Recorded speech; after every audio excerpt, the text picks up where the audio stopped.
அனைவருக்கும் வணக்கம்.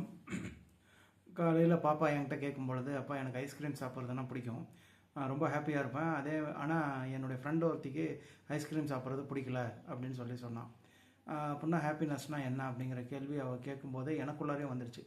அப்போ ஹாப்பினஸ்னால் என்ன அப்படிங்கிறத நாம் யோசித்தோம்னா, ஹாப்பினஸ் வெளியில் இருக்கக்கூடிய எந்த ஒரு ஆப்ஜெக்ட்லேயும் இல்லை, ஆனால் நம்ம மனசுக்குள்ளார இருக்குது. நம்ம மனசுக்குள்ளார எப்படி இருக்குது அப்படின்னா, ஒரு ஒரு சூத்திரம் இருக்குது. இதுக்கு சூத்திரம்னா ஃபார்முலா என்னென்னா அப்படின்னா, நம்ம மொத்த ஆசைகள், நம்மளுடைய நிறைவேறிய ஆசைகள் டிவைடட் பை மொத்த ஆசைகள், இதுதான் அந்த ஃபார்முலா. இப்போ சப்போஸ் நமக்கு 10 ஆசை தான் இருக்குது வாழ்க்கையில், 10 ஆசையும் நிறைவேறிடுச்சுன்னா நம்மளுடைய ஹாப்பினஸ்னுடைய பர்சன்டேஜ் 100%. இதே நம்மக்கிட்ட 100 ஆசைகள் இருக்குது, ஆனால் 20 தான் நிறைவேறிருக்குன்னா நம்ம ஹாப்பினஸ்னுடைய பர்சன்டேஜ் 20%.